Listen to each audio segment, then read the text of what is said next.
नमस्कार दोस्तों, स्वागत है आपका आपके अपने यूट्यूब चैनल हिंदी श्री पे।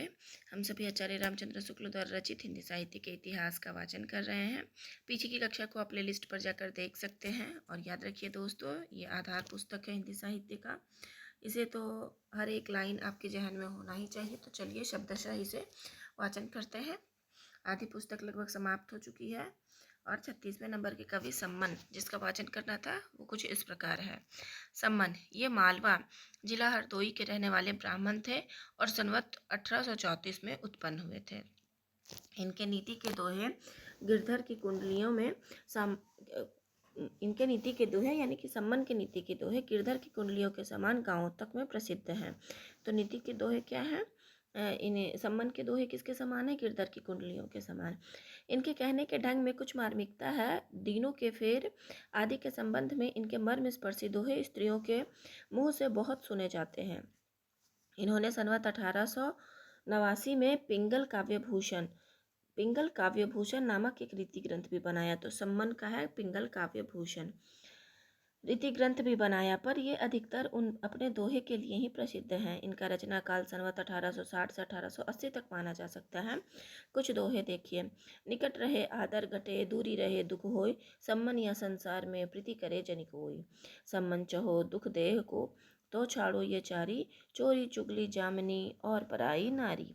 सम्मन मीठी बात सो, होत सबे सुखपूर, जेहि नहीं सखी सीखो बोल लिबो, तेहि सीखो सब दूर। ठाकुर 37वें नंबर के कवि ठाकुर। इस नाम के 3 कवि हो गए हैं, जिनमें 2 असनी के ब्रह्मभट्ट थे और एक बुंदेलखंड के कायस्थ। तीनों के कविताएं ऐसी मिलजुल गई हैं। किसकी? देखिए ठाकुर ना के जो 3 थे, एक 2 असनी के थे और 2 असनी के थे और एक बुंदेलखंड के। तो तीनों की कविताएं ऐसी मिलजुल गई हैं कि भेद करना कठिन है। हाँ, बुंदेलखंडी ठाकुर की कविताएं वे कविताएं पहचानी जा सकती है जिनमें बुंदेलखंडी कहावतें या मुहावरे आए हैं। असनी वाले प्राचीन ठाकुर ये रीतिकाल के आरंभ में संवत 1700 के लगभग हुए थे। इनका कुछ वृत्त नहीं मिलता, केवल फुटकल कविताएं इधर उधर पाई जाती हैं। संभव है इन्होंने रीतिबद्ध रचना ना करके अपने मन की उमंग के अनुसार समय समय पर कवित्व सवैये बनाए जो चलती और स्वच्छ भाषा में हैं। इनके ये 2 सवैये बहुत सुने जाते हैं।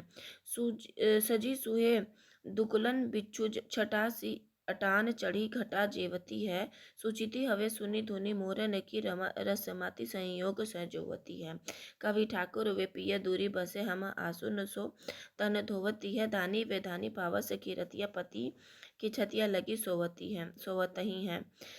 बोरे रसालन की चढ़ी डारन कुकत क्वैलिया, मौन गहे ना ठाकुर कुंजन कुंजन गुंजन भौरन भीर चुपेबो चाहे ना। शीतल मंद सुगंधित बीर समीर लगे तन धीर रहे ना, व्याकुल कीन्हो बसंत बनाए के जाए के कंत सो को कहे ना।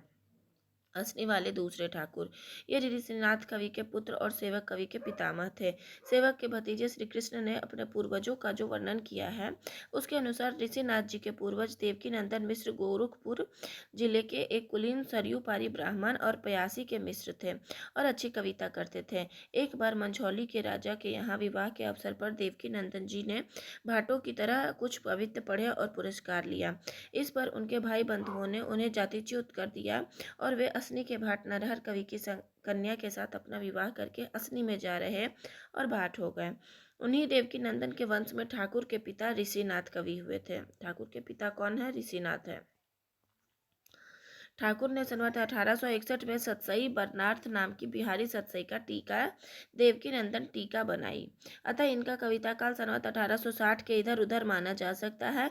ये काशी राज के संबंधी काशी के नामी रईस जिनकी माफी चाहती हूँ, ये काशी राज के संबंधी काशी के नामी रईस जिनकी हवेली अब तक प्रसिद्ध है, बापू थे देवकी नंदन के आश्रित थे। इनका विशेष वृत्तांत स्वर्गीय पंडित अंबिका दत्त व्यास ने अपने बिहार की भूमिका में दिया है। याद रखिएगा, महत्वपूर्ण है। ये जो बिहारी सतसई का टीका है देवकी अंबिका दत्त व्यास का, उसमें इन्होंने ठाकुर के मतलब उनके बारे में बताया है। ये ठाकुर भी बड़ी सरस कविता करते थे। इनके पद्यों में भाव या दृश्य का निर्वाह अबाध रूप में पाया जाता है। दो उदाहरण लीजिए। कारे लाज करहे पलासन के पुंज तीने अपने झकोरन जो लावन लगी है री, ताही को ससेटी तृण पत्रन लपेटी धारा ताम कहते आकाश धूरी धावन लगी है री। ठाकुर कहत सूचि सौरभ प्रकाशन सो आछी आछी भांति रुचि उपजावन लगी है री, ताती सीरी बहर वियोग व संयोग वारी अवनि बसंत की जगावन लगी है री। प्रातः झुका मुखी भेष छपाई के नागर लेघर ते निकरी थी, जानी परी ना कितिक अब अबार है जाए परी जह होरी धारी थी। ठाकुर दौरी मरहे परे मोही देखी के भागी बचीरी बड़ी सुधरी थी, बीरी किसो जो किवार न देऊ तो मैं होरी हारन हाथ परी थी। तीसरे ठाकुर जो बुंदेलखंडी वाले थे उनके बारे में देखिए। ये जाति के कायस्थ थे और इनका पूरा नाम लाला ठाकुर दास था।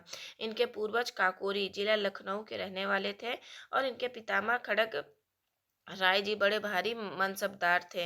इनके पुत्र गुलाब राय की का विवाह बड़ी धूमधाम से ओरछे बुंदेलखंड के रावाराज जो महाराज ओरछा के मुसाहब थे की पुत्री के साथ हुआ था।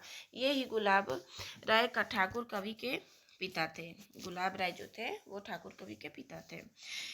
किसी कारण से गुलाब राय अपनी ससुराल ओरछे में ही आ बसे, जहाँ संवत 1823 में ठाकुर का जन्म हुआ।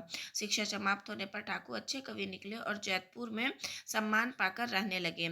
उस समय जैतपुर के राजा केसरी सिंह जी ठाकुर के कुल के कुछ लोग बिजावर में भी जा बसे। इससे ये कभी वहाँ भी रहा करते थे। बिजावर के राजा ने एक गांव देकर ठाकुर का सम्मान किया। जैतपुर नरेश राजा केसरी सिंह के उपरांत जब उनके पुत्र राजा पारीक्षत गद्दी पर बैठे तब ठाकुर उनकी सभा के रत्न हुए। ठाकुर की ख्याति उसी समय से फैलने लगी और वे बुंदेलखंड के दूसरे राज दरबारों में भी आने जाने लगे। बांदा के हिम्मत बहादुर गोसाई के दरबार में कभी कभी पद्माकर जी के साथ ठाकुर जी की कुछ नोकझोंक की बातें हो जाया करती थी। एक बार पद्माकर जी ने कहा, ठाकुर कविता तो अच्छी करते हैं पर पद कुछ हल्के पड़ते हैं। किसने कहा है ये? पद्माकर जी ने कहा। याद रखिएगा, ऐसा ना आपको उदाहरण में शुक्ल दे दे, बच्चन दे दे, नगेंद्र दे दे तो आप कंफ्यूज हो जाएंगे। ये है पद्माकर जी ने कहा है कि ठाकुर कविता तो अच्छी करते हैं पर पद कुछ हल्के पड़ते हैं। इस पर ठाकुर बोले, तभी तो हमारी कविता उड़ी उड़ी फिरती है। इतिहास में प्रसिद्ध है कि हिम्मत बहादुर बिरदावली कभी अपने सेना के साथ अंग्रेजों का कार्य साधन करते थे और कभी लखनऊ के नवाब के पक्ष में लड़ते थे। एक बार हिम्मत बहादुर ने राजा पारीक्षत से के कुछ धोखा करने के लिए उन्हें बांदे बुलाया। राजा पारीक्षत वहां जा रहे थे कि मार्ग में ठाकुर कवि मिले और दो ऐसे संकेत भरे सवैये पढ़े कि राजा पारीक्षत लौट गए। एक सवैया यह है, कैसे सुचित भय निकासो बिहसो बिलसो हरि दे गलबाही, ये छल छिद्रन की बतियां छलती छिन एक घड़ी पल माही, ठाकुर वे जुरी एक भई रची है पर पंच कछु ब्रज माही, हाल चवाइन की दूह चाल में की लाल तुम्हें है दिखात की नाही।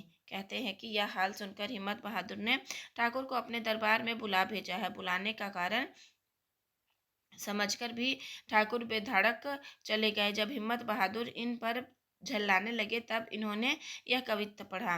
वही नर निर्णय निदान में सराहे जाता सूखन अगात प्याला प्रेम को पिए रहे, हरि उसे चंदन चढ़ाए अंग अंगन में नीति को तिलक बेंदी जस को दिए रहे।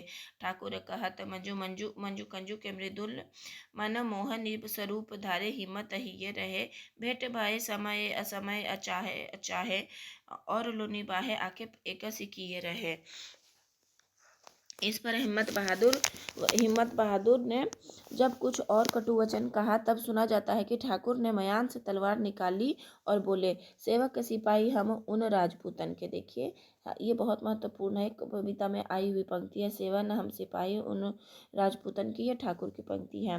दान युद्ध जूरिबे की नेकु जेना मुरे के नीत दिन वारे है मही पालन को हिये के विशुद्ध है सनेही साचे उरे के। ठाकुर कहत हम बैरी बेवकूफन के जाली में दामाद है अदानिया ससुर के, चोजी ने के चोजी महा मौजी ने के महाराज, हम कवि राज है चाकर चतुर के।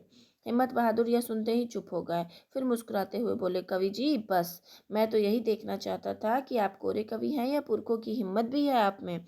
इस पर ठाकुर जी ने बड़ी चतुराई से उत्तर दिया, महाराज हिम्मता हिम्मत तो ऊपर हमारे ऊपर सदा अनूप रूप से बलिहार रही है, आज हिम्मत कैसे गिर जाएगी। गोसाई हिम्मत गिरी का असल नाम अनूप गिरी था और ये हिम्मत बहादुर शाही खिताब था।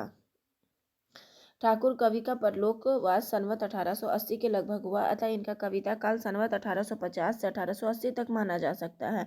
इनकी कविताओं का एक अच्छा संग्रह ठाकुर ठसक के नाम से श्रीयुत लाला भगवान दीन जी ने निकाला। किसने? लाला भगवान दीन जी ने निकाला था, पर इसमें भी दूसरे दो ठाकुर की कविताएं मिली हुई हैं। इस संग्रह में विशेषता यह है कि कवि का जीवन वृत्त भी कुछ दे दिया गया है। ठाकुर के पुत्र दरियाव सिंह चतुर और पौत्र शंकर प्रसाद भी कवि थे। ठाकुर बहुत ही अच्छी उमंग के कवि थे। इनमें कृत्रिमता का लेस नहीं, ना तो कहीं व्यर्थ का शब्दाडंबर है, ना कल्पना की झूठी उड़ान है और ना अनुभूति के विरुद्ध भावों का उत्कर्ष है। जैसे भावों का जिस ढंग से मनुष्य मात्र अनुभव करते हैं, वैसे भावों का उसी ढंग से यह कवि अपनी स्वाभाविक भाषा में उतार देता है। बोलचाल की चलती भाषा में भाव के ज्यों का त्यों सामने रख देना इस कवि का लक्ष्य रहा है।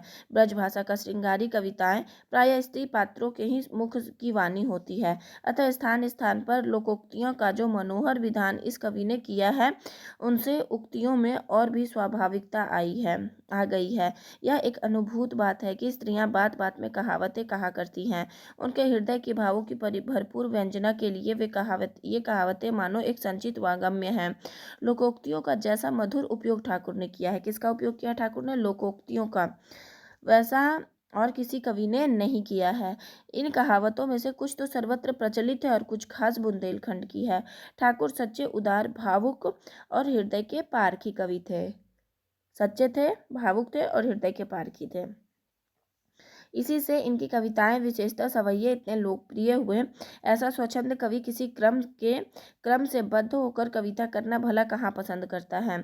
जब जिस विषय पर जी में आया कुछ कह दिया। ठाकुर प्रधानतः प्रेम निरूपक होने पर भी लोक व्यापार के अनेकांगदर्शी कवि हैं। इसी से प्रेम भाव की अपने स्वाभाविक तन्मयता के अतिरिक्त कभी तो ये अख्ती, फाग, बसंत, होली, हिंडोरा आदि उत्सवों के उल्लास में मग्न दिखाई पड़ते हैं और कभी लोगों की क्षुद्रता, कुटिलता और दुशीलता आदि पर क्षोभ प्रकट करते पाए जाते हैं और कभी काल की गति पर खिन्न और उदास देखे जाते हैं। कवि कर्म को ये कठिन समझते थे। रूढ़ी के अनुसार शब्दों की लड़ी जोड़ चलने को ये कविता नहीं कहते थे, यानी कि शब्दों की लड़ी जोड़ते जाएंगे तो कविता नहीं होगा। नमूने के लिए यहाँ इनके थोड़े से ही पद्य दिए जाते हैं। सीखी लुन्हो मीन मृग खंजन कमल नैने सीखी लिनो जस ओ प्रताप को कहानो है। सीखी लिनो कल्प वृक्ष काम धेनु चिंतामणि सीखी लिनो मेरी और कुबेर गिरी आनो है। ठाकुर कहते या की बड़ी है कठिन बातें, या को नहीं भूली कहूँ बाधी या तो बानो है। ढेल सो बनाए आए मेलत सभा के बीच लोगन कवित की वो खेल करी जानो है। 10 बार 20 बार बरजी दई है जाही एते पे न माने जो तो जरन बरन देव कैसो कहाँ कीजिए ये कछु आपनो करो न होय। जाके जैसे दिन ताही तैसे ही भरन देव। ठाकुर कहत मन आपन मगन राखो प्रेम निरहंस रंग रस बिरहन देव। विधि के बनाए जीव जेते हैं जहाँ के तहाँ खेलत फिरत तिन्हें खेलन फिरन देव। अपने अपने सुठी गेहन में चढ़े देऊ सनेह की नाव पैरी आंगनान में जी भिजत प्रेम भरे। समय लखी में बलि जाऊँ परी कहे ठाकुर दोइन की रुचि सो रंग हवे उमड़े दोऊ पाव ठाव पैरी। सखी कारी घटा बरसे बरसाने पे गोरी घटा नंद गाँव पैरी। वाह वीर मोहिनी रूप की राशि जाऊ उर हेतु न ठानती हवे हैं। 12 ही बार बिलोकी घरी घरी सूरती तो पहचानी हवे हैं। ठाकुर या मन की परितिथि है जो पे सुने हूँ ना मानती हवे हैं। आवत है नित मेरे लिए इतनी तो विशेष के जानती हवे हैं। या चारहूँ और उदो मुखचंद की चांदनी चारू निहाली लेरी बलि जौपे अधीन भयो पिय प्यारी। तो एते बिचारे बिचारी लेरी कभी ठाकुर चूकी गयो जो गोपाल तोते बिगड़ी को संहारी लेरी। अब रहे न रहे यह समयो बहती नदी पाए पखारी लेरी। पावस में परदेस ते आय मिले मिले पिय पो मन भाई भई है। दादुर मोर पपीहरा बोलत तापर आनी घटा उनई है। ठाकुर हुआ सुखकारी सुहावनी दामनी कौंधा किते हो गई है। रियब तो घन घोर घटा गर जो बरसे धुम्हे धूर दई है। पिय प्यार करे जेहि पे सजनी तेहि के सब भांति न सैयत है। मन मान करो तो परो भ्रम में फिर पाछे परे पछतैयत है। कवि ठाकुर कौन की कीसो कहाँ दिन देखी दशा बिसरेयत है। अपने अटके सुनहरी भटू निज सौत के मायके जइयत है। अब आते हैं 48वें नंबर के कवि ललकदास। बेनी कवि ये भड़ौआ से लखनऊ के, ये 38वें नंबर के कवि है, मैंने शायद 48वें कह दिया, माफ़ी चाहती हूँ। 38वें नंबर के कवि बेनी के कवि भड़ौआ से ये लखनऊ के कोई कंठीधारी महंत जान पड़ते हैं जो अपनी शिष्य मंडली के साथ इधर उधर फिरा करते थे। अतः सन 1860 से 1880 के बीच इनका वर्तमान रहना अनुमान किया जा सकता है। इन्होंने सत्योपाख्यान नामक एक, किसने, सत्योपाख्यान ललकदास में, ललक रहता है, याद रखिएगा, सत्य के उपखान करने का ललक रहता है, सत्य के उपखान करने का ललक रहता है, नामक एक बड़ा वर्णनात्मक ग्रंथ लिखा है जिसमें रामचंद्र के जन्म से लेकर विवाह तक की कथा बड़े विस्तार के साथ वर्णित है। इस ग्रंथ का उद्देश्य कौशल के साथ कथा चलाने का नहीं बल्कि जन्म की बधाई, बाल लीला, होली, जल क्रीड़ा, झूला, विवाह उत्सव आदि का बड़े ब्यौरे और विस्तार के साथ वर्णन करना है। याद रखिएगा, ये जो सत्योपाख्यान है उसमें रामचंद्र जी की पूरी जीवनी नहीं दी गई है, सिर्फ विवाह तक का ही वर्णन किया गया है और होली, जल क्रीड़ा, विवाह उत्सव, बाल लीला, इस सब का विस्तार से वर्णन किया गया है। जो उद्देश्य महाराज रघुराज सिंह के राम स्वयंवर का है, देखिए महाराज रघुराज सिंह के राम स्वयंवर का भी वही उद्देश्य है, वही इसका भी समझिए, पर इसमें सादगी है और यह केवल 2 चौपाइयों में लिखा गया है। महत्वपूर्ण है, सत्योपाख्यान 2 चौपाई में लिखा गया, माफ़ी चाहती हूँ। वर्णन करने में ललकदास जी ने भाषा के कवियों के भाव तो इकट्ठे ही किए हैं, संस्कृत कवियों के भाव भी कहीं कहीं रखे हैं। रचना अच्छी जान पड़ती है। कुछ चौपाइयाँ देखिए। धारी निज अंकराम को माता, दंत कुंद मुक्ता सब सोहे, किसलय सधार अधार छवि छाजे, सुंदर निबुक नासिक सोहे, काम चाप संभ्रिकुटी विराजे, यह विधि सकल राम के अंगा। अब आते हैं 39वें नंबर के कवि खुमान। ये बंदी जन थे और चरखारी बुंदेलखंड के महाराज विक्रम शाही के यहाँ रहते थे। खुमान जो है विक्रम शाही के यहाँ रहते थे। इनके बनाए ग्रंथों का पता लगता है। अमर प्रकाश संवत 1836, अष्टयाम खुमान का भी है, अष्टयाम संवत 1852, लक्ष्मण शतक 1855, हनुमान नक्सिक, हनुमान पंचक, हनुमान पचीसी, नीति विधान, समरसार, युद्ध यात्रा के मुहूर्त आदि का विचार, नृसिंह चरित्र संवत 1889, नृसिंह पचीसी, नृसिंह चरित्र भी है और नृसिंह पचीसी भी है। इस सूची के अनुसार इनका कविता काल संवत 1830 से 1880 तक माना जा सकता है। लक्ष्मण शतक में लक्ष्मण और मेघनाथ के युद्ध बड़े फड़कते हुए शब्दों में कहा गया है। खुमान कवि ने अपना उपनाम मान रखते थे। नीचे एक कविता दिया जाता है। आयो इंद्रजीत 10 कंधा को निबंध बंधा, बलियो राम बंधु सो प्रबंध किरवान को है अंशुमल को है काल विकराल मेरे समूहे, भय न रहे मान महेशान को, तू तो सुकुमार यार लखन कुमार, मेरी मार बेसुमार को सहेया घमासान को, वीर नचितैया रन मंडल रितैया, काल कहर बितैया योजितैया भगवान को। 40वां है नवल सिंह कायस्थ। ये झांसी के रहने वाले थे और समथर नरेश राजा हिंदूपति की सेवा में रहते थे। इन्होंने बहुत से ग्रंथों की रचना की है जो भिन्न भिन्न विषयों पर और भिन्न भिन्न शैली के हैं। ये अच्छे चित्रकार भी हैं। इनका झुकाव भक्ति और ज्ञान की ओर विशेष था। इनके लिखे ग्रंथों को देखिए तो नवल सिंह कायस्थ के देखिए ग्रंथ है राजपंचाध्यायी, रामचंद्र विलास, शंका मोचन 1873, जौहरीन तरंग 1875, रसिक रंजनी 1877, विज्ञान भास्कर 1878, ब्रजदीपिका 1883, शुक्रंभा संवाद 1888, नाम चिंतावली 1903, मूल भारत 1911, भारत सावित्री 1912, भारत कवितावली 1913, भाषा शब्दशती 1917, कवि जीवन 1918, आल्हा रामायण 1922, रुक्मणी मंगल 1925, मूल ढोला 1925, रहस्य लावनी 1926, अध्यात्म रामायण, रूपक रामायण, नारी प्रकरण, सीता स्वयंवर, राम विवाह खंड, भारत वार्तिक रामायण, सुमिरनी, पूर्व श्रृंगार खंड, मिथिला खंड, दान लोभ संवाद, जन्म खंड। उक्त पुस्तकों में यद्यपि अधिकांश बहुत छोटी है, फिर भी इनकी रचना बहुरूपता का आभास देती है। इनकी पुस्तकें प्रकाशित नहीं हुई है, अतः इनकी रचना के संबंध में विस्तृत और निश्चित रूप से कुछ नहीं कहा जा सकता। खोज की रिपोर्टों में उद्धृत उदाहरणों के देखने से रचना इनकी पुष्ट और अभ्यस्त प्रतीत होती है। ब्रज भाषा में कुछ वार्तिक या गद्य भी इन्होंने लिखा है। इनके कुछ पद्य नीचे देखिए। अभव अनादि अनंत अपारा, अमन अप्राण अमर अविकारा, अग अनीह आत्म अविनाशी, अगम अगोचर अविरलवासी, अकथनीय अद्वैत अरामा, अमल अशेष अकर्म अकामा, सगुण स्वरूप सदा सुषमा, निधान मंजू बुद्धि गुण गुगन अगाधा, बनपति से भय भने नवलेस, फैलियो विशद महीन में यश, बरनी न पावे पार झान फनपति से, जखत निज भक्तन की कलशु प्रपंजे रजे, सुमति बढ़ावे धान धान धानपति से, अवर न दुजो देव सहस प्रसिद्ध, यह सिद्ध बर दैन सिद्ध इस गणपति से। अब देखिए 41वें नंबर के कवि राम सहाय दास। ये चौबेपुर जिला बनारस के रहने वाले लाला भवानी दास, माफी चाहती हूँ, लाला भवानी दास, राम सहाय जो है लाला भवानी दास कायस्थ के पुत्र थे और काशी नरेश महाराज उदित नारायण सिंह के आश्रय में रहते थे। बिहारी सतसई के अनुकरण पर इन्होंने राम सतसई बनाई। राम सहाय दास की राम सतसई है। बिहारी के अनुकरण पर बनी हुई पुस्तकों को में इसी को प्रसिद्धि प्राप्त हुई है। बहुत महत्वपूर्ण है, इसको प्रसिद्धि प्राप्त हुई थी राम सहाय दास की राम सतसई को। इसके बहुत से दोहे सरस सद्भावना में बिहारी के दोहों के पास तक पहुँचते हैं, पर यह कहना कि ये दोहे बिहारी के दोहे में मिलाए जा सकते हैं रसज्ञता और भावुकता से ही पुरानी दुश्मनी निकालना ही नहीं, बिहारी को भी कुछ नीचे गिराने का प्रयत्न समझा जाएगा। बिहारी में क्या क्या मुख्य विशेषताएं हैं या उनके प्रसंग में दिखाया जा चुका है।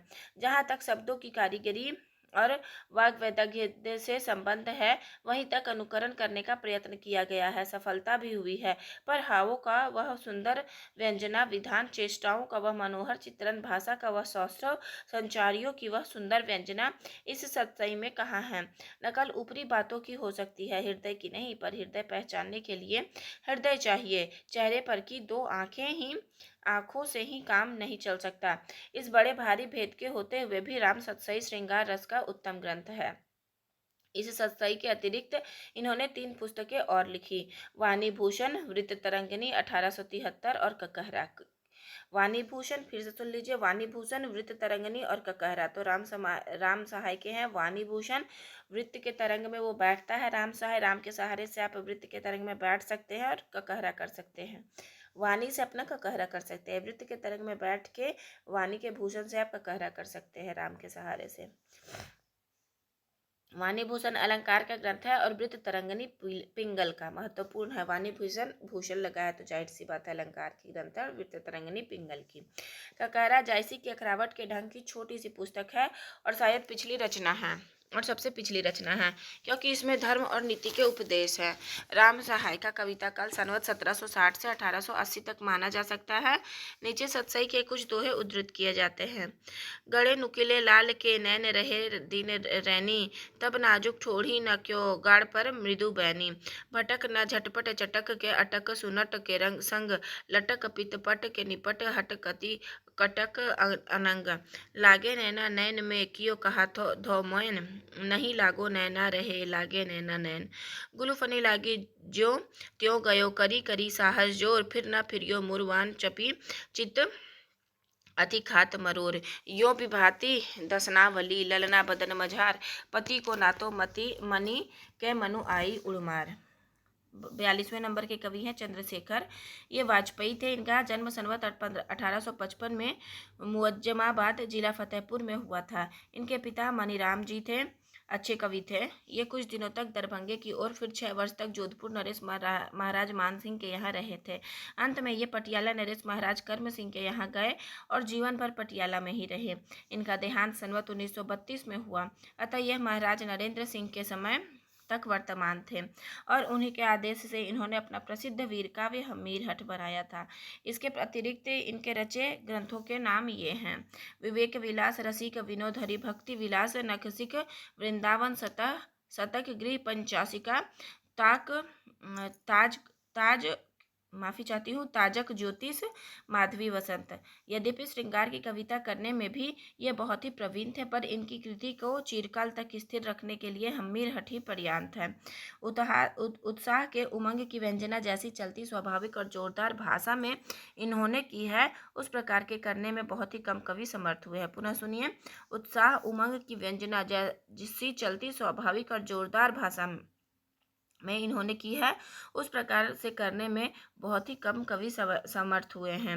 वीर रस के वर्णन में इस कवि ने बहुत सी सुंदर साहित्यिक विवेक का परिचय दिया है। सूदन आदि के समान शब्दों की तड़ातड़ और भड़ाभड़ के फेड़ में न पड़कर उग्रोत्साह व्यंजक उक्तियों का ही अधिक सहारा इस कवि ने लिया है, जो वीर रस की जान है। दूसरी बात ध्यान देने की यह है कि वर्णनों के अनावश्यक विस्तार को, जिसमें वस्तुओं की बड़ी लंबी चौड़ी सूची भरी जाती है, स्थान नहीं दिया गया है। सारांश यह है कि वीररस वर्णन का श्रेष्ठ प्रणाली का अनुसरण चंद्रशेखर जी ने किया है। रही प्रसंग विधान की बात, इस विषय में कवि ने नई उद्भावनाएं न करके पूर्ववर्ती कवियों का ही सर्वथा अनुसरण किया है। एक रूपवती और निपुण स्त्री के साथ महिमा मंगोल का अलाउद्दीन के दरबार से भागना, अलाउद्दीन का उसे हम्मीर से वापस मांगना, हम्मीर का उसे अपनी शरण में लेने के कारण उपेक्षा पूर्वक इनकार करना, ये सब बातें जोधराज क्या उसके पूर्ववर्ती अपभ्रंश कवियों की ही कल्पना है, जो वीर गाथा काल की रूढ़ी के अनुसार की गई है। गढ़ के घेरे के समय गढ़पति की निश्चिंतता और निर्भीकता व्यंजित करने के लिए पुराने कवि गढ़ के भीतर नाच रंग का होना दिखाया करते थे। जायसी ने अपने पद्मावत में अलाउद्दीन के द्वारा चित्तौड़गढ़ के घेरे जाने पर राजा रतन सेन के गढ़ के भीतर नाच कराना और शत्रु के फेंके हुए तीर से नर्तकी का घायल होकर मरना वर्णित है। ठीक उसी प्रकार का वर्णन हम्मीर हठ में रखा गया है। यह चंद्रशेखर की अपनी उद्भावना नहीं है, एक बंधी हुई परिपाटी का अनुसरण है। नर्तकी के मारे जाने पर हम्मीर देव का यह कह उठना कि हठ करी मंडियो युद्ध वृथा ही, केवल उनके तत्कालिक बोध के आधिक्य की व्यंजना मात्र है, उसे करुण प्रलाप मात्र समझना चाहिए। इसी दृष्टि से इस प्रकरण के करुण प्रलाप राम ऐसे सत्यसंध और वीरव्रती नायकों से भी कराए गए हैं, इनके द्वारा उनके चरित्र में कुछ भी लांछन लगता हुआ नहीं माना जाता। एक त्रुटि हमीर हठ की अवश्य खटकती है। सब अच्छे कवियों ने प्रतिनायक के प्रताप और पराक्रम की प्रशंसा द्वारा उससे भिड़ने वाले या उसे जीतने वाले नायक के प्रताप और पराक्रम की व्यंजना की है। राम का प्रतिनायक रावण कैसा था? इंद्र, मरुत, यम, सूर्य आदि सब देवताओं से सेवा लेने वाला, पर हमीर हठ में अलाउद्दीन एक चूहिया के कोने में दौड़ने से डर के मारे उछल भागता है और पुकार मचाता है। चंद्रशेखर की साहित्यिक भाषा पर बड़ा भारी अधिकार था। देखिए, साहित्यिक भाषा उन्हें बहुत अच्छे तरीके से आती थी। अनुप्रास की योजना प्रचुर होने पर भी भद्दी कहीं नहीं हुई है, सर्वत्र रस के सहायक ही हैं। युद्ध, मृगया आदि के वर्णन तथा संवाद आदि सब बड़ी मर्मज्ञता से रखे गए हैं। जिस रस का वर्णन है, ठीक उसके अनुकूल पद्य विन्यास है। जहाँ श्रृंगार का प्रसंग है, वहाँ यही प्रतीत होता है कि किसी सर्वश्रेष्ठ श्रृंगारी कवि की रचना पढ़ रहे हैं। तात्पर्य यह है कि हम्मीर हठ हिंदी साहित्य का एक रत्न है। तिरिया तेल हम्मीर हठ चढ़े न दूजी बार, वाक्य ऐसे ही ग्रंथ में शोभा देता है। आगे कविता के कुछ नमूने दिए जाते हैं। उदय भानु पश्चिम प्रत्यक्ष दिन चंद प्रकाशे, उल्टी गंग बरु बहे काम रीति प्रीति निविनाशे, तजे गौरी अर्धांग अचल धारु आसन चले, अचल पवन बरु होय मेरु मंदर गिरि हले, सुरतय सुखाए लोमस मरे मीर, संक सब परिहरो, मुख वचन वीर हमीर को बोली न यह कबहू टरो, आलम नेवाज सिर ताज पात सहान के गाज ते दराज कोप नजर तिहारी है, जाके डरे दिगत अडोल गद गढ़ धारी, डग मगत पहाड़ और डुलती मही सारी है, रंक जैसो रहत ससंकति सुरेश भयो, देश देश पति में आतंक अति भारी है, भारी गढ़ा धारी सदा जंग की तैयारी, धाक मानो ते तिहारी या हमीर हठ धारी है, भागे मेरे जादे पीरे जादे और अमीरे जादे भागे खाने जादे, प्राण मरत बचाए के, भागे गजे बाजी रथ पथ न संभारे परे, गोलन पे गोल सुर सुह मिस काय के, भागे यो सुल्तान जाने बचत न जानी बेगी, बलि तभी तुंड पे भी राजी बिल खाए के, जग जैसे लगे जंगल में ग्रीष्म की आनी, चले भागी मृग मही सब राह लाए के। थोड़ी थोड़ी बैसवारी नवल किशोरी सबे भोरी भोरी बातन अभी हंसी मुख मोरती। बसन अभी भूषण अभी राजत अभी मोलो बर मदन मरोरी तर की तन तोरती। प्यारे पातशाह के परम अनुराग रगी चाय भरी चायल चपल दृग जोरती। काम अब लासी कलाधारे की कलासी चारु चंपक लतासी चपलासी चित्त चोरती। अब आते हैं 43वें नंबर के कवि बाबा दीनदयाल गिरी। ये गोसाई थे। इनका जन्म शुक्रवार बसंत पंचमी को संवत 1859 में काशी के गायघाट मोहल्ले में एक पाठक के कुल में हुआ था। जब ये 5 से 6 वर्ष के थे तभी इनके माता पिता इन्हें महंत कुशागिरी को सौंप चल बसे। महंत कुशागिरी पंचक्रोशी के मार्ग में पड़ने वाले देहली विनायक स्थान के अधिकारी थे। काशी के महंत जी के और भी कई मठ थे। ये विशेषतः गाय घाट वाले मठ में रहा करते थे। जब महंत कुशागिरी के मरने पर बहुत सी जायदाद नीलाम हो गई तब ये देहली विनायक के पास मठोली गांव वाले मठ में रहने लगे। बाबा जी संस्कृत और हिंदी दोनों के अच्छे विद्वान थे। बाबू गोपाल चंद्र यानी गिरधर दास से इनका बड़ा स्नेह था। इनका परलोक हुआ संवत 1915 में हुआ। ये एक अत्यंत सहृदय और भावुक कवि थे। इनकी सी अन्योक्तियाँ हिंदी के और किसी कवि में की नहीं हुई। यद्यपि इन अन्योक्तियों के भाव अधिकांश संस्कृत से लिए हुए हैं, पर भाषा शैली की सरसता और पद्य विन्यास की मनोहरता के विचार से वे स्वतंत्र काव्य के रूप में हैं। बाबा जी की भाषा पर बहुत ही अच्छा अधिकार था। इनकी सी परिष्कृत और स्वच्छ सुव्यवस्थित भाषा बहुत थोड़े कवियों की है। कहीं कहीं कुछ पूर्वीपन या अव्यवस्थित वाक्य मिलते हैं, पर बहुत कम। इसी को इनकी अन्योक्तियाँ इतनी मर्म स्पर्शनीय हुई है। इनका अन्योक्ति कल्पद्रुम हिंदी साहित्य में एक अनमोल वस्तु है। अन्योक्ति कल्पद्रुम ये दीनदयाल गिरी का है। दीनदयाल अन्योक्ति कल्पद्रुम अनमोल वस्तु है। अन्योक्ति के क्षेत्र में कवि की मार्मिकता और सौंदर्य भावना के स्फुरन का बहुत अच्छा अवकाश रहता है, पर इसमें अच्छे भावुक कवि ही सफल हो सकते हैं। लौकिक विषयों पर तो इन्होंने सरल अन्योक्तियाँ कही ही हैं। आध्यात्म पक्ष में भी दो एक रहस्यमयी उक्तियाँ इनकी है। बाबा जी का जैसा कोमल व्यंजक पद्य विन्यास पर अधिकार था, वैसा ही शब्द चमत्कार आदि के विधान पर भी। यमक और श्लेषमयी रचना भी इन्होंने बहुत सी की है। जिस प्रकार ये अपनी भावुकता हमारे सामने रखते थे, उसी प्रकार चमत्कार कौशल दिखाने में भी नहीं चूकते हैं। इससे जल्द ही कहीं नहीं कहते बनता कि इनमें कला पक्ष प्रधान है या हृदय पक्ष। बड़ी अच्छी बात इनमें यह है कि इन्होंने दोनों को प्रायः अलग अलग रखा है। अपनी मार्मिक रचनाओं के भीतर इन्होंने चमत्कार प्रवृत्ति का प्रवेश प्रायः नहीं होने दिया है। अन्योक्ति कल्पद्रुम के आदि में कई श्लिष्ट पद्य आए हैं, पर बीच में बहुत कम। इसी प्रकार अनुराग बाग में भी अधिकांश रचना शब्द वैचित्र आदि से मुक्त है। यद्यपि अनुप्रास युक्त सरस कोमल पदावली का बराबर व्यवहार हुआ है, पर जहाँ चमत्कार का प्रधान उद्देश्य रखकर ये बैठे हैं, वहाँ श्लेष, यमक, अंतरलापिका, बहिर्लापिका सब कुछ मौजूद है। सारांश यह है कि बहुरंगी कवि थे। रचना की विविधा प्रणालियों पर इनका पूर्ण अधिकार था। दीनदयाल गिरी के बारे में ये बातें हैं। आगे देखिए, इनकी लिखी इतनी पुस्तकों का पता चलता है। अन्योक्ति कल्पद्रुम संवत 1912, अनुराग बाग संवत 1888, वैराग्य दिनेश 1906, विश्वनाथ नवरत्न, ऐसे विश्वनाथ नवरत्न करके नहीं कर देना है, ये दीनदयाल गिरी जी की रचना है, विश्वनाथ जी की नहीं है। और दृष्टांत तरंगिणी संवत 1889। इस सूची के अनुसार इनका कविता काल संवत 1889 से लेकर के 1912 तक माना जा सकता है। अनुराग बाग में श्री कृष्ण की विविधा लीलाओं का बड़े ही ललित कवित्वों में वर्णन हुआ है। याद रखिएगा, अनुराग बाग में कवित्व प्रयोग हो गए हैं। मालिनी छंद का भी बड़ा मधुर प्रयोग हुआ है। दृष्टांत तरंगिनी में नीति संबंधी दोहे हैं। विश्वनाथ रत्न शिव की स्तुति है। वैराग्य दिनेश में एक और तो ऋतुओं आदि की शोभा का वर्णन है, दूसरी ओर ज्ञान वैराग्य आदि का। इनकी कविता के कुछ नमूने दिए जाते हैं। के तो सोमा लल्ला करो केरो सुधा को दान, नहीं चंद्र मणि जो द्रवे यह तेलिया पखान। यह तेलिया पखान बड़ी कठिनाई जाकी टूटी, या के शीशे सीबी से बहु बाकी टाकी। बरन दिन दयाल चंद तुम्हें चित चेतो, कूरे न कोमल होही कला जो कीजे केतो। बर के कहा पयोद इत मानी मोद मन माही, यह तो उसर भूमि है अंकुर जिमे है नाही। अंकुर जिमे है नाही, बरस सत सो जल देह, गरज तरज कहाँ वृथा तेरो श्रम है।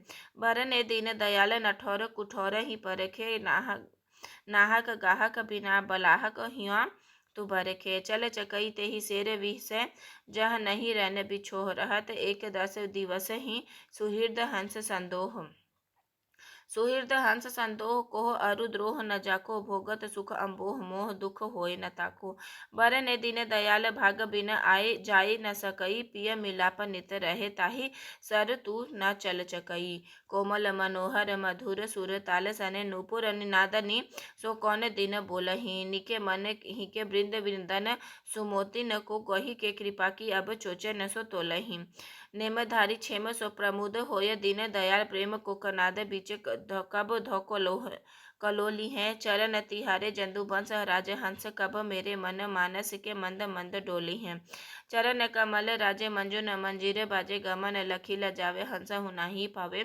सुखत कदम छाही क्रीड़त कुंज माही लिखी लिखी हरि शोभा चित्त काको न लोभा बहु क्षुद्रन के मिलन ते हानि बलि की नाही जुध जुथ जम्बू कन ते कही नहीं केहरी कहूँ नहीं नसी जाही पराधीनता दुख महासुख जगत स्वाधीन सुख रमत सुख बन बिसे कनक पिंजरे दीन। अब आते हैं 44वें नंबर के कवि पजनेस। ये पन्ना के रहने वाले थे। इनका कुछ विशेष वृत्तांत प्राप्त नहीं है। कविता काल इनका संवत 1900 के आसपास माना जा सकता है। कोई पुस्तक तो इनकी नहीं मिलती पर इनकी बहुत सी फुटकल कविता संग्रह ग्रंथों में मिलती है और लोगों के मुंह से सुनी जाती है। इनका स्थान ब्रजभाषा के प्रसिद्ध कवियों में है। ठाकुर शिव सिंह ने मधुर प्रिया और नक्सिक नाम की इनकी 2 पुस्तकों का उल्लेख किया है पर वे मिलती नहीं है। भारत जीवन प्रेस ने इनकी फुटकल कविताओं का एक संग्रह पजनेस प्रकाश के नाम से प्रकाशित किया है। इसमें 127 कविता सवैया हैं। पजनेस प्रकाश में 127 कविता सवैया है। इनकी कविताओं को देखने से पता चलता है कि ये फारसी भी जानते थे। एक सवैया में इन्होंने फारसी के शब्द और वाक्य भरे हैं। इनकी रचना श्रृंगार रस की ही है पर उसमें कठोर वर्ण जैसे ट ठ ड का व्यवहार यथा तथा बराबर मिलता है। ये प्रतिकूलन वर्णन की परवाह कम करते थे। इसका तात्पर्य यह नहीं कि कोमल अनुप्रास युक्त ललित भाषा का व्यवहार इनमें नहीं है। पद विन्यास इनका अच्छा है। इनके फुटकल कवित्व अधिकतर अंग वर्णन के मिलते हैं जिससे अनुमान होता है कि इन्होंने कई नक्सिक लिखा होगा। शब्द चमत्कार पर इनका विशेष ध्यान रहता है जिससे कहीं कुछ भद्दापन आ जाता है। कुछ नमूने देखिए। छहरे छबिली छटा छोटी छिती मंडल पे उमग उजरो महा ओज उबजु बकसी कवि पजने से कंज मंजू लमुखी की गात उपमाधिकाति कल कुंदन तबकसी फैली दीपति जाकी दीप मालिका की रही दीपति दबकसी परत नताब लखी मुख महाताब जब निकस सिताब अफताब की भभकसी पजने से तसद दुख सा बिस्मिल जुल्फस फुरकत न कबूल फसे महबूब चुना बदमस्त सनम अजस दस्त अलाबल जुल्फ फसे मजु मुए ना फाकाफ सिगाफस रुए सम क्यामत चश्म से खूब खे मिज सगा सुरमा तहरीर दुता नुक ते बिन बेकिन ते किन से। अब आते हैं 45वें नंबर के कवि गिरधर दास। ये भारतेंदु बाबू हरीशचंद्र के पिता थे और ब्रजभाषा के बहुत ही प्रौढ़ कवि थे। इनका नाम तो बाबू गोपाल चंद्र था पर कविता में ये अपना उपनाम गिरिधर दास गिरधरन रखते थे। भारतेंदु ने इनके संबंध में लिखा है कि जिनसी गिरधर दास कवि रचे ग्रंथ 40। इनका जन्म पौष कृष्ण 15 संवत 1890 को हुआ है। इनके पिता काले हर्षचंद जो काशी के एक बड़े प्रतिष्ठित रईस थे, इन्हें 11 वर्ष की अवस्था में ही छोड़कर परलोक सिधारे। इन्होंने अपने निज के परिश्रम से संस्कृत और हिंदी में बड़ी स्थिर योग्यता प्राप्त की और पुस्तकों का एक बहुत बड़ा अनमोल संग्रह किया। पुस्तकालय का नाम इन्होंने सरस्वती भवन रखा जिसका मूल्य स्वर्गीय डॉक्टर राजेंद्र लाल मिश्र 1 लाख रुपया तक दिलवाते थे। इनके यहाँ उस समय के विद्वानों और कवियों की मंडली बराबर जमी रहती थी और इनका समय अधिकतर काव्य चर्चा में ही जाता था। इनका परलोकवास संवत 1917 में हुआ था। भारतेंदु जी ने इनके लिखे 40 ग्रंथों का उल्लेख किया है जिनमें बहुतों का पता नहीं है। भारतेंदु के दौहित्र हिंदी के उत्कृष्ट लेखक श्रीयुत बाबू ब्रजरत्न दास जी जिन्होंने अपनी देखी हुई इन 18 पुस्तकों के नाम इस प्रकार दिए हैं। जरासंध वध महाकाव्य, भारती भूषण अलंकार, भाषा व्याकरण पिंगल संबंधी है, रस रत्नाकर, ग्रीष्म वर्णन, मत्स्य कथामृत, वराह कथामृत, नृसिंह कथामृत, वामन कथामृत, परशुराम कथामृत, राम कथामृत, बलराम कथामृत, कृष्णचरित जो 4701 पदों में है, बुद्ध कथामृत, कल्कि कथामृत, नहुस नाटक, गर्ग संहिता, कृष्णचरित के दोहे चौपाइयों में बड़ा ग्रंथ है, एकादशी महात्म्य। इसके अतिरिक्त भारतेंदु जी के एक नोट के आधार पर स्वर्गीय बाबू राधा कृष्ण दास ने इनकी 21 और पुस्तकों का उल्लेख किया है। किसने? राधा कृष्ण दास जी ने। वाल्मीकि रामायण सातों कांड पद्यानुवाद, छंदार्णव नीति, अद्भुत रामायण, लक्ष्मी नखशिख वार्ता, संस्कृत ककहरा आदि, सहस्त्रनाम, गया यात्रा, गयाष्टक, द्वादश, दल कमल, कीर्तन, संकर्षणाष्टक, दनुजारी स्रोत, गोपाल स्रोत, भगवत स्रोत, शिव स्रोत, श्री राम स्रोत, श्री राधा स्रोत, श्री रामाष्टक, कलिय कालाष्टक। इन्होंने 2 ढंग की रचनाएं की हैं। गर्ग संहिता आदि भक्ति मार्ग की कथाएं तो सरल और साधारण पद्यों में कही है, पर काव्य कौशल की दृष्टि से जो रचनाएं की है, जैसे जरासंध वध, भारती भूषण, रस रत्नाकर, ग्रीष्म वर्णन, ये यमक और अनुप्रास आदि से इतनी लदी हुई हैं कि बहुत स्थलों पर दुरूह हो गई हैं। सबसे अधिक इन्होंने यमक और अनुप्रास का चमत्कार दिखाया है। अनुप्रास और यमक का ऐसा विधान जैसा जरासंध वध में है और कहीं नहीं मिलेगा। जरासंध वध अपूर्ण है, केवल 11 सर्गों तक लिखा गया है, पर अपने ढंग का अनूठा है। जो कविताएं देखी गई हैं उनसे यही धारणा होती है कि इनका झुकाव चमत्कार की ओर अधिक था। रसात्मकता इनकी रचनाओं में वैसी नहीं पाई जाती है। 28 वर्ष की आयु पाकर इतनी अधिक पुस्तकें लिख डालना पद्य रचना का अद्भुत अभ्यास सूचित करता है। इनकी रचना के कुछ नमूने नीचे दिए जाते हैं। जरासंध वध से देखिए। चलियो दरद जही फरद, रचियो विधि मित्र दरद हर, सरद सरोहरुह बदन जाचकन, बरद मरद बर, लसत सिंह सम दुरद नरद दिशि, दुरद अरद कर निरखी होत अरि सरद हरद सम जरद कांति धार कर, करद करद करत बेपरद जब गरद मिलत बापू, गाज को रन जुआ नरद बित नृप, लस्यो करद मगध महाराज को, सबके हित के गज सोहते शोभा अपार है, सब जब सैलन सैलन सैलन ही फिरे, सैलन सैलहि शीस प्रहार है, गिरिधरन धारन को पद कंज ले, धारन ले बसु धारन फार है, अरि बारन बारन पे बार, सुर वारन वारन वारन पार है। भारती भूषण से असंगति सिंधु जानित गरहोर पियो मरे, असुर समुदाय नैन बान नैनन लगायो भयो, केरे जो घाय। अब आते हैं रस रत्नाकर से। जाहि विवाही दियो पितु मातु ने, पावक साखी सबे जन जानी, साहब से गिरी धरन जू भगवान, समान कहे मुनि ज्ञानी, तू जो कहे वह दक्षिण है तो हमें कहाँ बाम है, बाम अजानी, भागन सोपति ऐसो मिले, सब हीन को दक्षिण सो जो सुखदानी। ग्रीष्म वर्णन से जगह जड़ाऊ जामे जड़े हैं जवाही रात, जब जगमग ज्योति जाकी जग में जमती है, जामे जदु जानी जाने प्यारी जाता रूप, ऐसी जग मुख ज्वाला ऐसी जोन सी जगती है, गिरे धरे दास जोरे जबर जवानी को है, जोही जोही जल जजहू जीव में जगती है, जगत के जीवन के जिये को चुराए, जोये जोये जो सीता जो को जेठ जरे नी जरती है। अब आते हैं 46वें नंबर के कवि द्विजदेव, शायद ये अंतिम कवि हैं प्रकरण 3 के। द्विजदेव महाराज मान सिंह ये अयोध्या के महाराज थे और बड़ी ही सरस कविता करते थे। ऋतुओं के वर्णन इनके बहुत ही मनोहर हैं। द्विजदेव के ऋतुओं के वर्णन बहुत ही मनोहर हैं।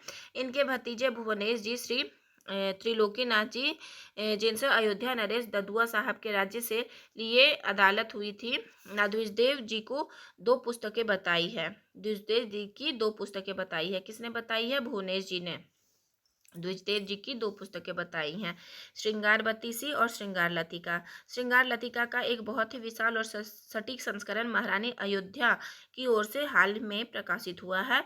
इसके टीकाकार है भूतपूर्व अयोध्या नरेश महाराज प्रताप नारायण सिंह। श्रृंगार बत्तीसी भी एक बार छपी थी, तो याद रखिएगा श्रृंगार लतिका के टीकाकार कौन है? महाराज प्रताप नारायण सिंह है, और श्रृंगार बत्तीसी एक बार छपी थी। द्विजदेव के कविता काव्य प्रेमियों में वैसे ही प्रसिद्ध है जैसे पद्माकर के। द्विजदेव बराबर पद्माकर, याद रख लीजिएगा। ब्रज भाषा के श्रृंगारी कवियों की परंपरा में इन्हें अंतिम प्रसिद्ध कवि समझना चाहिए। जिस प्रकार लक्षण ग्रंथ लिखने वाले कवियों में पद्माकर हैं, उसी प्रकार ब्रज भाषा के श्रृंगारी कवियों की परंपरा में द्विजदेव हैं अंतिम। उसी प्रकार समूची श्रृंगार परंपरा में ये इनकी सरस और भावमयी फुटकल श्रृंगारी कविता फिर दुर्लभ हो गई है। इनमें बड़ा भारी गुण है कि भाषा की स्वच्छंदता, अनुप्रास आदि चमत्कारों के लिए इन्होंने भाषा भद्दी कहीं नहीं होने दी है। ऋतु वर्णनों में इनके हृदय का उल्लास उमड़ पड़ता है। बहुत से कवियों के ऋतु वर्णन हृदय की सच्ची उमंग का पता नहीं देते, रस में सी अदा करते जान पड़ते हैं, पर इनके चकोरों की चहक के भीतर इनके मन की चहक भी साफ झलकती है। एक ऋतु के उपरांत दूसरी ऋतु के आगमन पर इनका हृदय अगवानी के लिए मानो आप से आप आगे बढ़ता है। इनकी कविता के कुछ नमूने दिए जाते हैं। मिली माधवी आदिक फूल के बयाज विनोद लवा बरसायो करे, रची नाचे लगातन तानी बिताने सबे विधि चित्त चुरायो करे, द्विजदेव जु देखी अनोखी प्रभा अलिचालन कीर्ति गायो करे, चिरजीवो बसंत सदा द्विजदेव प्रसूनन की झरू प्रसन्नुनि की झरी लायो करे, सुरही के भार सुधो सबद सुखीरन के मंदिरन त्यागी करे, अनत कहुना गौन द्विज देव त्योहि मधु भारन अपारन सो नेको झोंकी झूमी रहे मोगरे मरुआ दोन, खेली इन्हें नैना ननिहारो के निहारो कहा, सुषमा अभूत छाया रही प्रति प्रीति भौन भौन, चांदा निको भारन दिखात उनयोसो चंद गंधा ही के भारन बहत मंद मंद पन, बोली हारे कोकिल बुलाए हारे केकी गण सीखे हारी सखी सब जुगति नई नई, द्विज देव किसो लाज बैरी न कुसंग इन अंग नहु अपने अनिति इतनी ठई, हाय इन कुंजन निते पलटि पधारे, श्याम देखन न पाई वह मूर्ति सुधामयी, आवन समय न दुख दाये निभईरी लाज, चलत समय में चल पल न दगा दाई, आज सुभाय ने ही गई बाग बिलोकी, प्रसून की पाती रही पगी, ताही समय आए गोपाल तिन्हे लखी और गयो हियरो ठगी, पै द्विज देव न जानी परियो तो घाहा तेहि काल परे असुआ जगी, तू जो कही सखी लोनो स्वरूप सोमो अखियान को लोनी गई लगी, बाके संकहीने राते कंज छवि छीने माते, झुकी झुकी झूमी झूमी काहू के कछुन गनैन, द्विज देवे किसो हेई बनक बनाए बहु भांति न बगारे, चित्त चाह न चहुधा जैन, पेकी परे प्रात जो पै गाती न उछाह भरे, बार बार ताते तुम्हें बूझ तिज कछुक बैन, एहो ब्रज राज मेरो प्रेम दान लुटी बोक बरिया खाए, आए किते आपने अनोखे नैन, भूली भूली भौर बन भावरे भरे गो, चहु फूली फूली किंसुक जके से रही जाया है, द्विज देवे किसो वह कुंजन बिसारी, कुर कोकिल कलंकी ठौर ठौर पछिताए हैं, आवत बसंत के न एहो जो पे श्याम तोपे, बार विबलाए सो हमारे उपाय है, पिए पही लई ते हलाहल मंगाए, या कलाने धिके एको कला चल न पाए हैं, घहरी घन सुघन चहुधा घेरी, छहरी छहरी बिस बूंद बरसावे ना, द्विज देवे किसो अब चुक मत दाओ एरे, पाता की पपीहा तो पिया की धुनी गावे ना, फेरी ऐसो अवसर ना एहो तेरे हाथ अरे, मटकी मोर सोर तू मचावे ना, हो तो बिन प्राण चाहत तजोई अब, कत नभ चंद तू आकाश चढ़ी आवे ना। और ये यहीं पे हमारा रीतिकाल खत्म होता है। आगे से जब हम वाचन करेंगे आधुनिक काल के गद्य खंड का वाचन करेंगे। तो देखिए जैसे ही मतलब मैं आप लोगों को ये बताना चाहती हूँ कि अगर आप जब तक ये मन में सोचते रहेंगे कि मैं कल कर लूँगी, मैं कल से पढ़ लूँगी, मैं कल से कर लूँगी, अच्छा थोड़ी देर बाद कर लूँगी, तभी तक पुस्तकें हार्ड है, क्लिष्ट है और बहुत बड़ी है। जैसे ही आपने उठा लिया और आप 10-10 मिनट भी अगर रोज़ पढ़ते हैं तो आपकी ये पुस्तक बहुत जल्द ख़त्म हो जाएगी। बहुत बड़ी पुस्तक नहीं है शुक्ल की, नगेंद्र की थोड़ी मोटी पुस्तक है भी, शुक्ल की बहुत बड़ी पुस्तक नहीं है। तो सिर्फ आपका मन का सोच कि ये पुस्तक मैं कर लूँगी, थोड़ी क्लिष्ट लगती है, आपको यही चीज़ें जो आपको सफलता से पीछे छोड़ती है। तो आप थोड़ा थोड़ा करके चैनल से आप ज़रूर सुने, आत्मसात कीजिए चीज़ें, यहाँ से डेफिनेटली क्वेश्चन एग्जाम में किसी भी एग्जाम में आप बैठो डेफिनेटली पूछी जाएंगी। तो धैर्य से बने रहने के लिए आपका बहुत बहुत धन्यवाद। आशा करती हूँ ये वीडियो आपको लाभान्वित करेगी। आप चैनल को सब्सक्राइब कर लीजिए ताकि कोई भी जो क्लास है वो आपसे मिस ना होने पाए, कोई भी एक पार्ट छूटने ना पाए। और चैनल को सब्सक्राइब कर लीजिए, लाइक कर लीजिए और टिप्पणी के माध्यम से मुझे अवश्य अवगत कराएं कि मुझ में कहाँ सुधार होनी है। धन्यवाद।